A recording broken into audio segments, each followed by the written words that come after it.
Bapak-bapak, ibu-ibu jamaah sholat maghrib dan jamaah pengajian yang insyaallah senantiasa dirahmati Allah Subhanahu wa taala.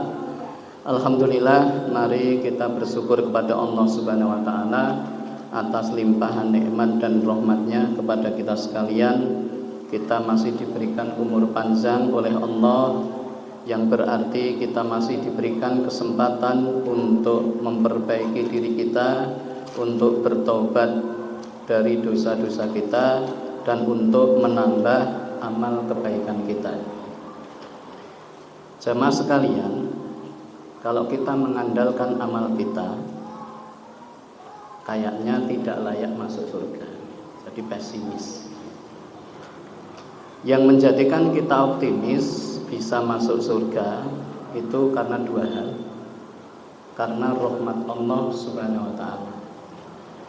Dan seseorang masuk surga itu memang semata-mata bukan karena amalnya, tetapi karena rahmat Allah. Dan di antara bentuk rahmat Allah, yaitu setiap satu kebaikan, setiap satu amal soleh yang kita lakukan, itu oleh Allah Subhanahu wa ta'ala dilipat gandakan minimal 10 kali pahalanya. Man jaa bil hasanati falahu asru amsalihha. Jadi barang siapa datang dengan membawa kebaikan, membawa amal soleh, falahu asru amsalihha, maka dia mendapatkan pahala 10 kali lipat. Wa man jaa bisaiati, sebaliknya barang siapa yang datang kepada Allah dengan membawa satu dosa, fala yujza illa mislaha, maka tidak dibalasi oleh Allah kecuali sebanding dengan dosanya. Jadi satu dosa ya hukumannya satu. Maka celakalah orang yang satu bisa mengalahkan yang 10. Jadi siji niku saged ngalahke sing 10. Niki maksudnya pripun? Kok satu bisa ngalahkan yang 10 itu maksudnya pripun? Jadi melakukan satu amal soleh, nindake maksiat 11. Berarti minus pinten? Jadi maca Quran satu kebaikan. Terus bar kuwi ngrasani napa meleh ngapusi utang ra nyaur, napa meleh ngeloke wong. Pokoknya 11 maksiat. Kan ngapusi ya dosa siji, kan tidak dilipatkan nggih dan seterusnya. Berarti napa? Setelah melakukan satu kebaikan, nindakake maksiat 11. Berarti minus pinten? Minus siji. Sesuk teko ngaji kan dipingke 10. Terus nindakake ya dosa padha meneh 11 meneh. Berarti minus 2. Nah, itu berarti napa sing siji iso ngalahke 10. Maka celaka betul. Yang kedua yang membuat kita optimis itu karena syafaat Rasulullah sallallahu alaihi wasallam. Sering kita sampaikan, kalau kita nggak sayang, nggak cinta Rasulullah itu ya kebangetan. Karena apa? Salah satu hadis Rasulullah sallallahu alaihi wasallam, beliau menyampaikan, beliau menyatakan, syafaati li ahli kabairi min umati. Jadi syafaatku aku peruntukkan nanti bagi umatku pelaku dosa besar. Jadi pelaku dosa besar sampai mati tidak sempat bertaubat, maka itu masih ada harapan mendapat syafaat Rasulullah selama tauhidnya bersih. Nah ini yang akan kita kaji. Jadi jamaah sekalian, alhamdulillah kita berada di tahun baru. Tahun baru apa? Hijriah. Pun tanggal pinten iki? 9 gitu. Ada yang 9, ada yang 8. Ya itu biasa. Pun enten sing poso niki wau sampun. Jeng-jeng insyaallah. Ya. Maka coba kita buka nggih surah At-Taubah 36. Inna iddatas syuhuri indallahi isna asyara sahran fi kitabillah yauma khalaqas samawati wal ard minha arba'atun hurum dzalikad dinul qayyim fala taslimu fihinna anfusakum ila akhir ayat. Sesungguhnya jumlah bilangan bulan di sisi Allah dalam 1 tahun itu ada 12 bulan. Yauma khalaqas samawati wal ar, hari ketika Allah menciptakan langit dan bumi. Minha, dari 12 bulan itu, arba'atun hurum, ada 4 bulan haram. Dzulqa'dah, Dzulhijjah, Muharram dan Rajab. Dan ini termasuk bulan haram. Sekaligus namanya Muharram. Maka ketika di bulan Muharram, di bulan haram, termasuk bulan Muharram ini, Allah telah menyatakan, fala taslimu fihina anfusakum, kamu jangan berbuat zalim di bulan-bulan haram itu. Bukan berarti di 8 bulan berikutnya bisa berbuat zalim, tidak. Tetapi apa? Perbuatan zalim yang dilakukan di 4 bulan haram ini, dosanya dilipat gandakan. Dan kedzaliman yang terbesar yaitu apa? Syirik. Ya bunaya la tusyrik billah inna syirka la dzulmun adzim. Wahai anakku, ini nasihatnya Luqman, Luqmanul Hakim. Beliau bukan seorang nabi, manusia biasa, tetapi karena ahli hikmah berhasil di dalam mendidik anaknya itu sampai dimuliakan oleh Allah Subhanahu wa taala, dan namanya dijadikan salah satu nama surat di dalam Al-Qur'an. Maka salah satu nasihat Luqmanul Hakim ini kepada anaknya, dan dalam penjelasan itu putranya setunggal, tapi sukses dididik. Ya bunaya la tusyrik billah, wahai anakku, jangan sekali-kali engkau mempersekutukan Allah. Inna syirka la dzulmun adzim, sesungguhnya kesyirikan itu adalah kedzaliman yang paling besar. Maka mari kita meneladani Nabi Ibrahim alaihissalam. Salah satu gelar beliau kan Abu At-Tauhid, bapaknya para ahlu tauhid. Maka kita buka coba nggih surah Al-An'am ayatnya 80 81. Sing hafal Quran bisa dibuka, sing hafal Android ya bisa dibuka. Sing hafal Quran cukup mendengarkan. Jadi yang mendengarkan ini saya anggap hafal Quran.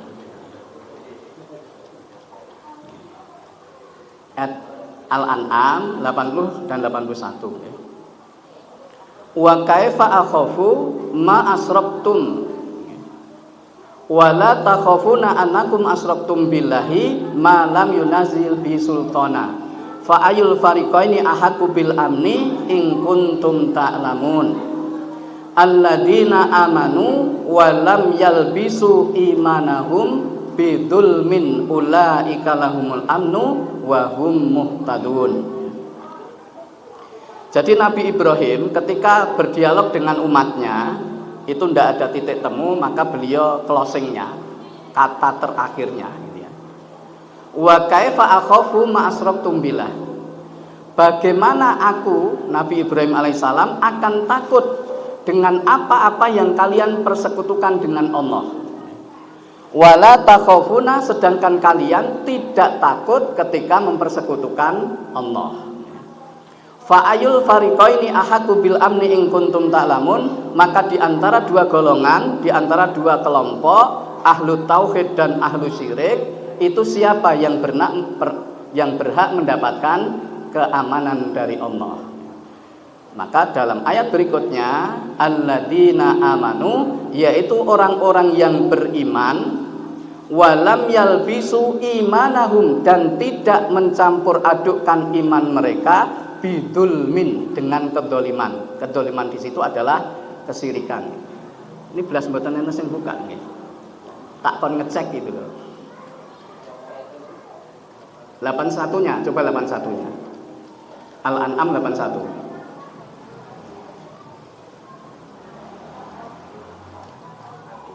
Nggih, artinya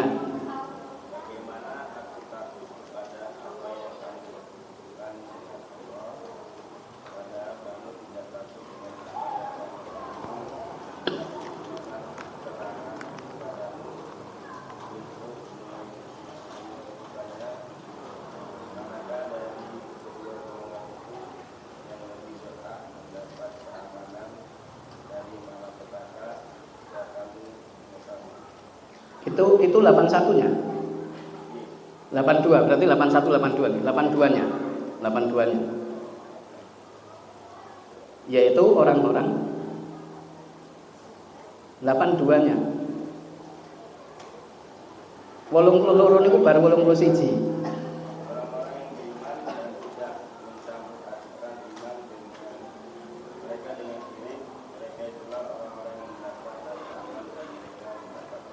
Ya. Jadi alladzina amanu wa lam yalbisu imanahum bidzulmin ulaika lahumul amnu wa hum muhtadun. Yaitu orang-orang yang beriman dan tidak mencampur adukkan iman mereka dengan kedoliman, yaitu kesirikan.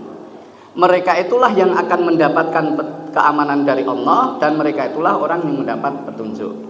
Kembali ke 82-nya ya. Jadi kita mencontoh Nabi Ibrahim alaihissalam, sikap beliau adalah tidak takut dengan apa-apa yang dipersekutukan oleh orang musyrik. Pertanyaannya, orang musyrik itu nyembah siapa? Yang Allah dipersekutukan oleh orang musyrik itu dengan apa? Patung. Terus apa mulai? Iyada'una min dunihi illa inasa wa iyada'una illa syaitonam maridan la'anahullah. Jadi yang mereka seru, yang mereka sembah selain Allah itu tidak lain hanyalah berhala. Dan dengan menyembah berhala tidak lain mereka itu menyembah siapa? Syaitonam marida, setan yang pembangkang, amat durhaka. Setan di sini siapa? Nah, ini ada pertanyaan, sebab banyak yang bingung ya. Bedane setan, jin kalih iblis niku napa? Bedane setan, jin kalih iblis niku napa bedane? Napa, Pak? Padha setane. Berarti ya siji wae, yang padha ya siji wae, setan tok ngoten lho. Kok Allah menyebut ada setan, ada jin, ada iblis. Setan itu sifat ya. Sifat membangkang kepada Allah, itu sifat setan ya. Tapi sifat ini bisa nempel kepada manusia, bisa nempel kepada jin. Coba dalam satu ayat ya. Wa kadzalika ja'alna likulli nabiyyin aduwan sayatinal insi wal jinni. Saya dulu pernah minta gitu.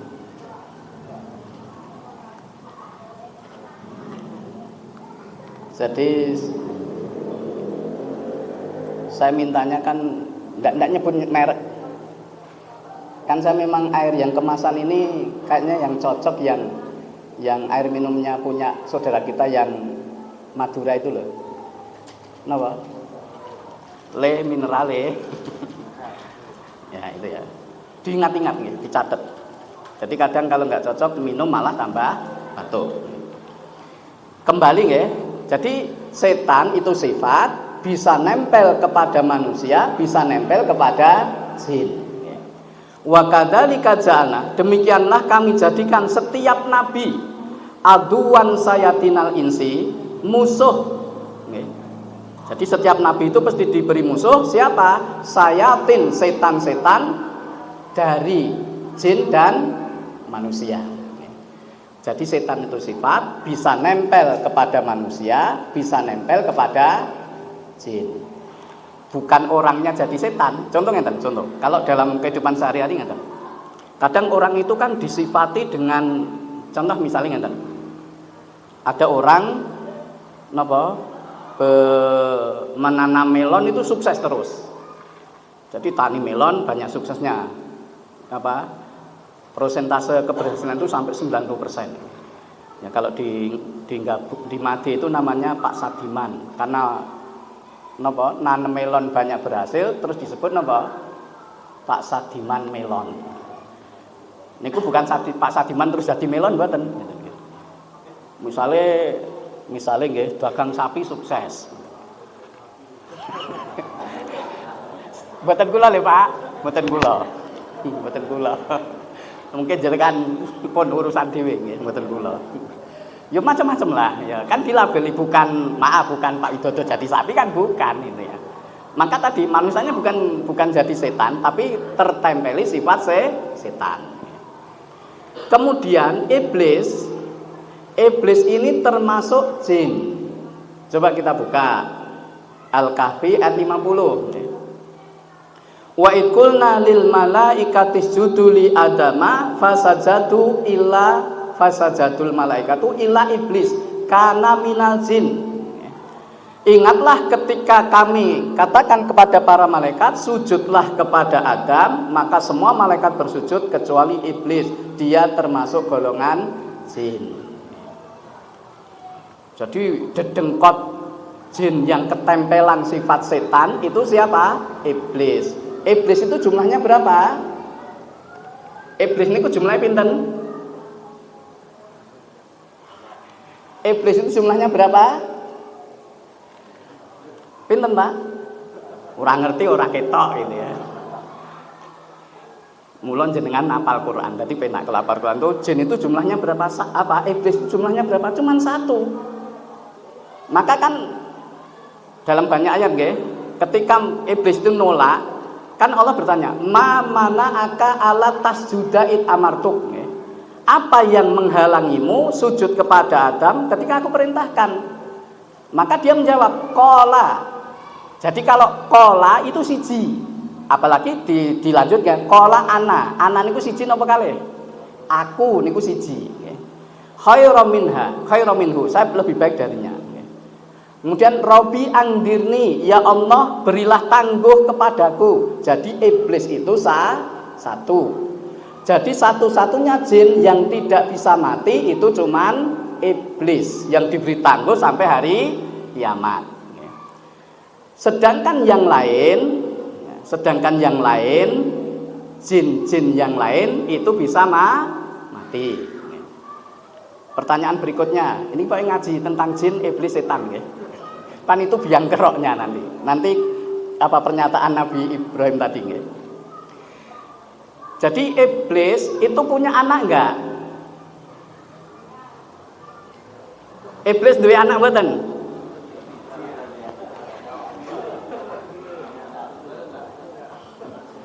Ya ada ayatnya lagi itu kan ya. Jadi innahu yarakum huwa wa qabiluhu min haitsu la taronahum ya.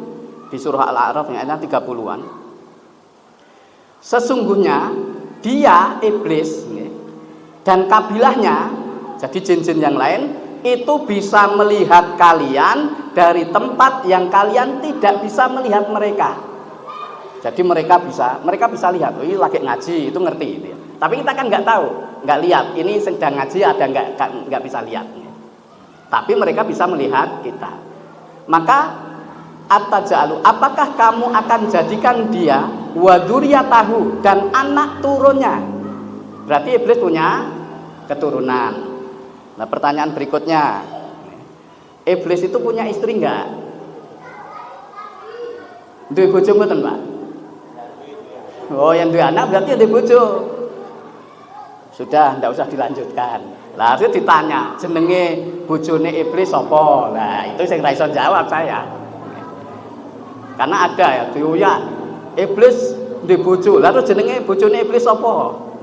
Nah, saya jawab nggih. Karena saya tidak diundangi walimahane, saya tidak tahu namanya. Kan tidak dapat undangan kan? Kalau dapat undangan kan walimah siapa? Karena tidak dapat undangan ya nggak tahu. Dan itu tidak penting. Maka setan tadi sifat, bisa nemplek menungso, bisa nemplek jin. Kemudian apa? Iblis itu adalah golongan jin. Pertanyaan berikutnya, maaf, saya yakin yang hadir ini sudah yakin. Jin itu ada enggak? Enten mboten? Ada. Sebab maaf, ada sekelompok kaum muslimin itu bersifat hulu, berlebih-lebihan.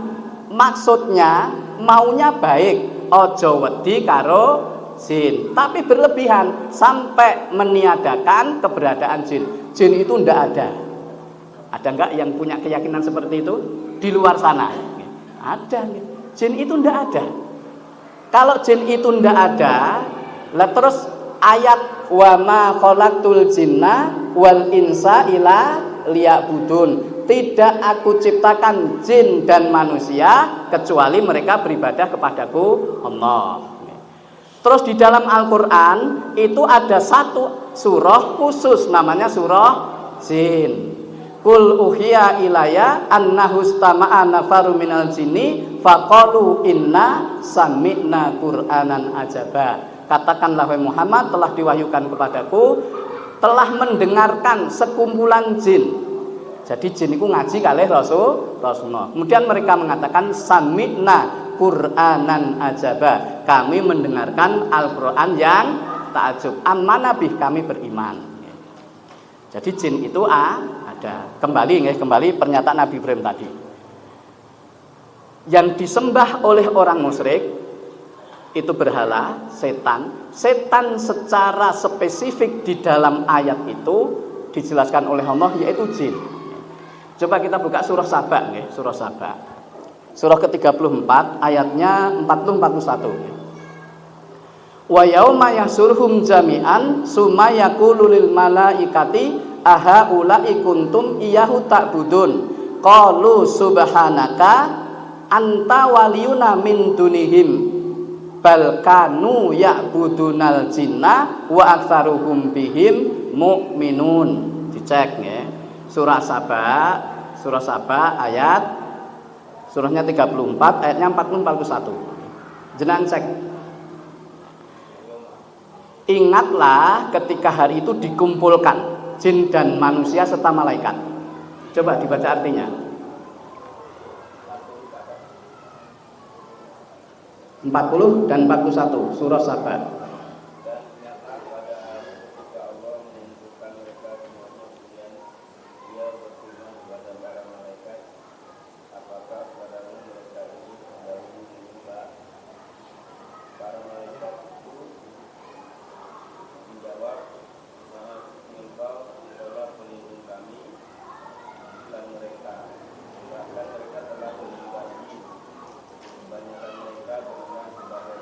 Ya, surah Saba 40-41. Dan ingatlah ketika nanti dikumpulkan maka Allah bertanya kepada malaikat, apakah orang-orang musyrik dulu menyembah kalian? Maka malaikat menjawab, qalu subhanaka, maha suci engkau ya Allah, anta waliyuna, engkaulah pemimpin, pelindung kami, penolong kami, sesembahan kami, min dunihim, bukan mereka. Bal kanu ya'budunal jin, mereka orang-orang musyrik itu nyembah sinten? Jin. Aksaruhum bihim mu'minun, sebagian besar dari mereka beriman, percaya dengan jin. Ini biar kita tidak bingung ya. Kemudian kita buka surah Ad-Dariyat tadi 56-57. Jadi agar kita menjaga iman kita tadi kan di surah Al-An'am 82 itu kan alladzina amanu walam yalbisu imanahum bidulmin. Maaf, bulan Suro, bulan Muharram itu kan kalau dalam Islam kan bulan istimewa. Tapi maaf, justru banyak kesirikan yang dilakukan di bulan Muharram, bulan Suro. Salah satunya apa? Coba kita buka surah Ad-Dariyat.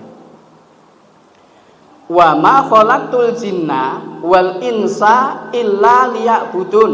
Lah yang sering dibaca itu cuman Ad-Dariyat 56, 57-nya enggak dibaca. Wala uridu minhum miriskin wa ma uridu ayyut'imun. Aku Allah tidak menghendaki, tidak butuh rezeki dari mereka, dan aku Allah tidak butuh mereka memberiku makan.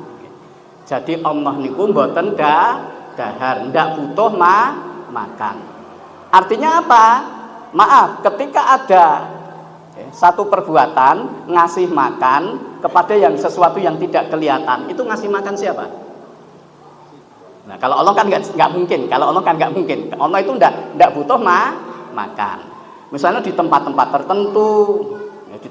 tertentu atau hari-hari tertentu, di situ dikasih makan, tapi di situ tidak ada orang. Kalau ada orang kan jelas, ngasih makan tidak kelihatan. Itu ngasih makan siapa? Jin. Dan itu bagian, maaf gini, maaf, kita ingat dulu peristiwa Gunung Kelut, dulu ada peristiwa apa? Yang dulu sempat viral, yang ngasih makan terus ditepang itu loh, ya, masih ingat ya? Wah itu kan terus disaingi, digekne 1000 makan, gitu ya. Lah,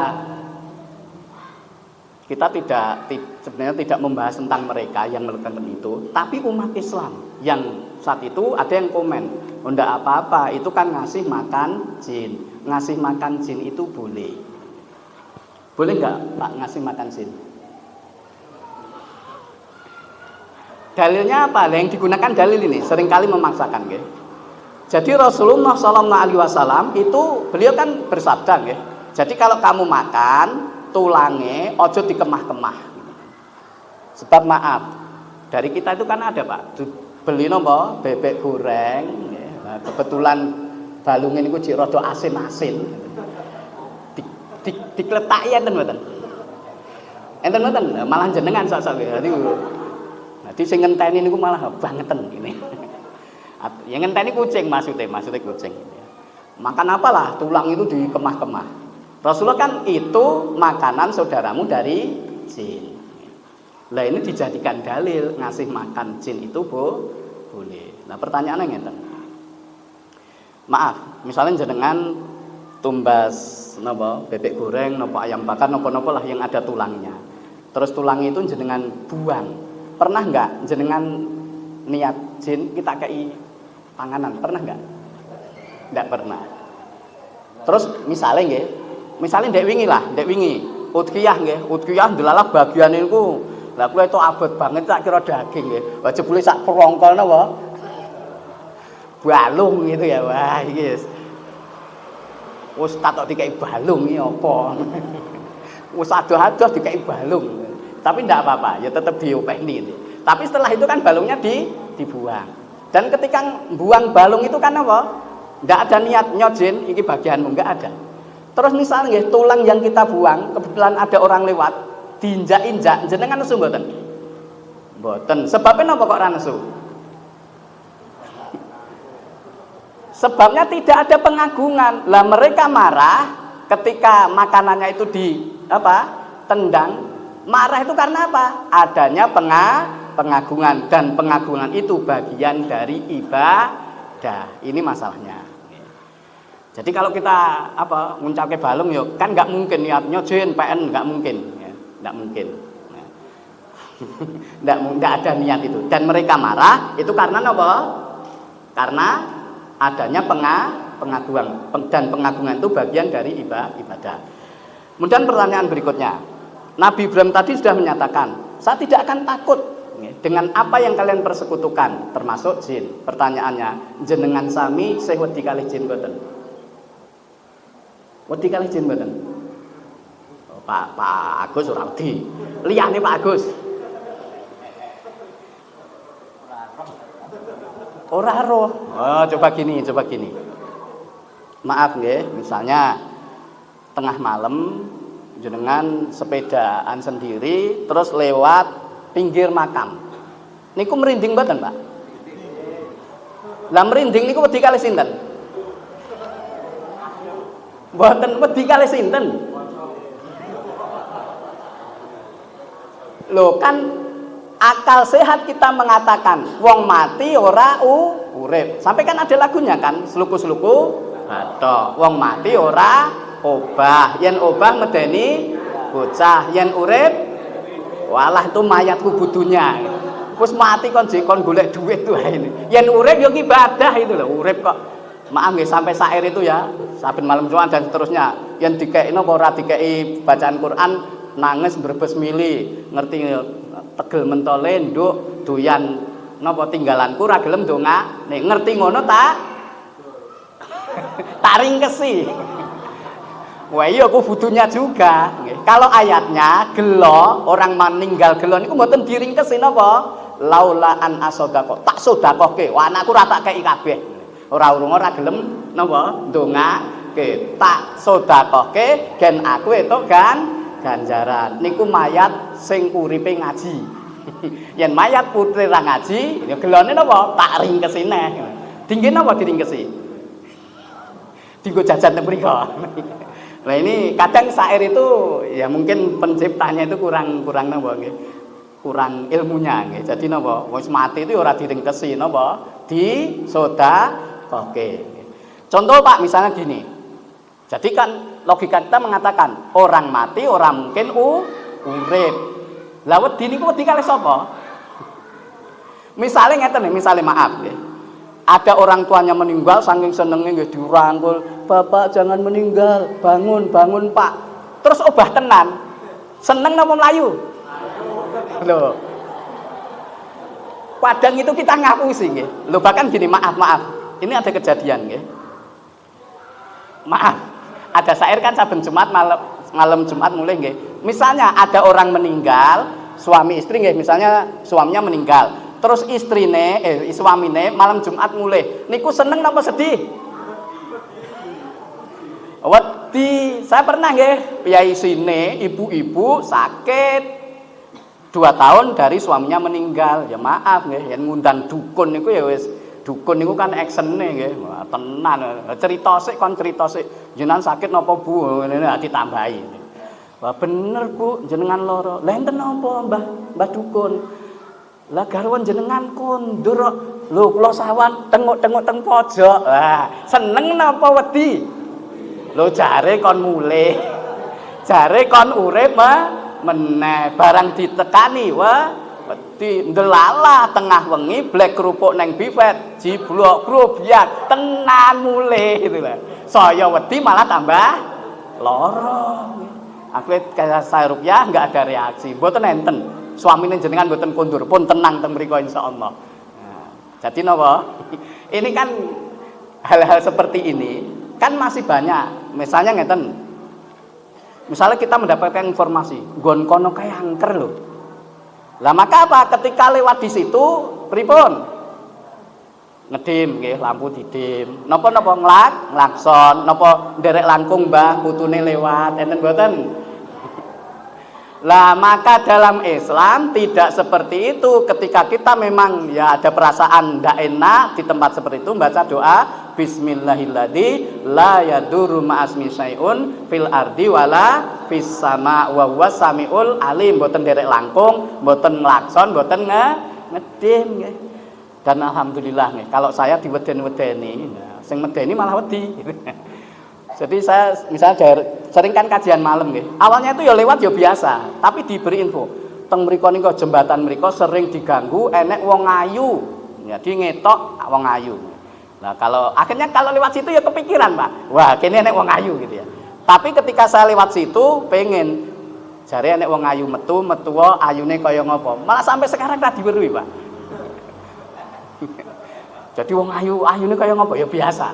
Loh bahkan saya pernah nggih, maaf. Dulu ketika SMA, ya alhamdulillah diberi rasa berani itu sejak kecil nggih. SMA itu kan rung mudeng lah, rupiah dan sebagainya rung mudeng gitu. Jadi ada temen Pak D-nya itu terkenal punya istri jin. Maaf bukan istri nggih. Maaf kalau istri itu kan sah nggih, Pak. Berarti nikah, ada wali, ada saksi, ada mahar. Lah kalau nikah jin waline sinten? Mahare piro? Saksine sapa? Lah itu jenenge mboten istri, tapi napa? Demenan. Lah itu ke Jakarta, ya memang sudah Pak. Jadi ketika saya sholat di rumahnya itu sajadah niki ngarep sajadahnya sudah keris, akik macam-macam lah. Nah, saya masuk ke kamar, namanya Anto ini. Tok turun ning kamare Pak Dimu. Ngopo? Gen ditemoni bojone Pak Dimu. Bojone lah kita istilahkan bojone. Nah, kita tidur di kamarnya Pak D-nya itu, ya ora ditemoni itu. Padahal Pak D ini kali kula ganteng kula. Oh, kok ya ora gelem itu lho. Kok gak gelem napa? Ngetok. Padahal pengine ya ganti weruhi. Jadi apa? Kita tidak boleh takut dengan jin. Jin itu. Jadi kalau kita kembali kepada Rasulullah para sahabat, jadi jin maafnya yang menampakkan diri itu jin yang paling idiot. Dan energinya luar biasa. Jadi barat ngangkat itu abot banget. Jadi ora mungkin suwe, paling kurang detik itu ya. Maka kalau Khalid bin Walid ya ada gitu ya ambilkan pedang jadi pedang. Dan ketika mereka hadir di alam manusia, niku hukumnya seperti manusia, digebuk ya loro, dibalang ya loro, di pedang ya loro. Maka ndak usah wedi. Seandainya nggih. Nang tengah wengi enek ketok, ya wis dijikoke napa? Boto napa gebuk? Digebuk napa mlayu? Gebuk nggih. Aja mlayu. Maka sering ya dulu saya juga sempat nggih diganggu seperti itu, saya tantang nggih. Ya bukan saya tantang, cuman lho dhek ngerti aku ora ngerti dheke ganggu. Kalau aku wedi ya percuma itu. Makanya saya ngomong, wujudmu apa metuwa tak enteni, ora usah ganggu dan metu. Malah hilang. Lah ketika ada gini kita sampaikan tuh masih ngeyel nggih. Jenengan kan ustaz, kula kan boten. Lah mungkin kula ngomong metu tenan pripun. Nah, niku berarti boten cong, imane dereng kuat, enggak paham ilmunya nggih. Jadi kalau kita takut mereka mundur, kalau kita wedi mereka mah. Kalau kita berani mereka mundur, kalau kita takut mereka lanjut nggih. Jadi napa? Ini harus kita bersihkan. Dan Allah berpesan, coba kita buka surah Yusuf. Ternyata sebagian besar yang beriman itu masih tercampuri dengan kesirikan. Sebentar, surah Yusuf ayat 106.